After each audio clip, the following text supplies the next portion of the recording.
आज से ठीक 11 बरस पहले यही स्थान था, यही मंच था, यही रेलवे का विभाग था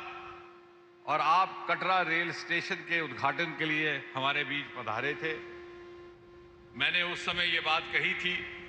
कि हमारे यहाँ ये कहावत है कि जब तक माता का बुलावा न हो यहाँ कोई नहीं आ सकता, और ये ऐसा इसलिए कहा था कि कटरा का रेल स्टेशन दर हकीकत सन 2013 में ही बन करके तैयार हो चुका था। तो एक बार तत्कालीन प्रधानमंत्री के यहां आने का कार्यक्रम भी बना, परंतु किसी ना किसी कारण हर वक्त हर बार स्थगित होता रहा। इतने में चुनाव की घोषणा हुई, सरकार बदली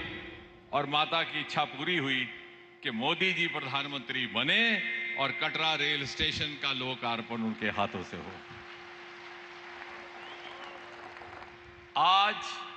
आज एक बार फिर से वही बात कहने को दिल चाहता है,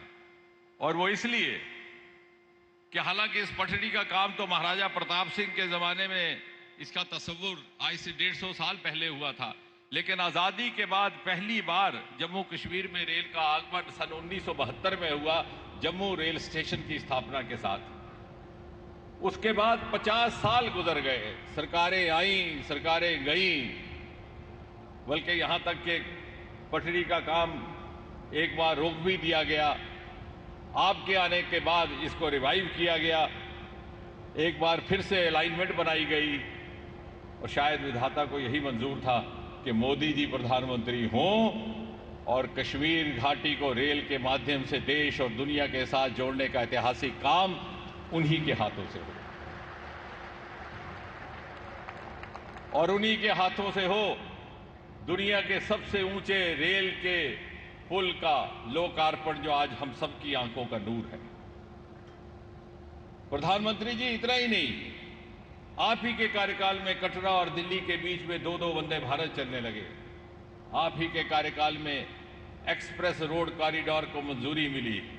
और आप ही के कार्यकाल में अब आने वाले समय में उधमपुर के हवाई अड्डे से सिविलियन फ्लाइट्स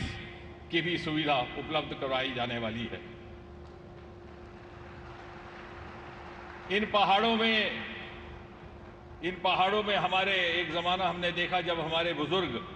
मोटर कार का दर्शन किए बगैर ही गुजर जाते थे। आज इन्हीं पहाड़ों में रेल और सड़क का जाल बिछ चुका है, और ये वही पहाड़ है जहां एक जमाने में आतंकियों की गोली सुनाई देती थी, आज वहां रेल का हॉर्न बजता है। और आपको जानकर के ये खुशी होगी प्रधानमंत्री जी कि जिस स्थान पर हम बैठे हैं, इस स्थान से कुछ ही किलोमीटर की दूरी पर अभी हाल ही में लिथियम मिनरल के बहुत बड़ी मात्रा में भंडार पाए गए हैं, और जब वो लिथियम उपयोग में आएगा तो आपके द्वारा भारत के लिए निर्धारित किया हुआ net zero by 2070 clean energy के टारगेट को हासिल करने में इस क्षेत्र की भी भूमिका रहने वाली है।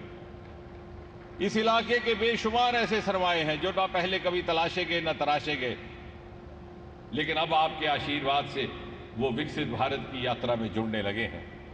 आपकी रहमतें इसी तरह बनी रहें, इसी कामना के साथ एक बार पुनः आपका स्वागत, आपका अभिनंदन। बहुत बहुत आभार।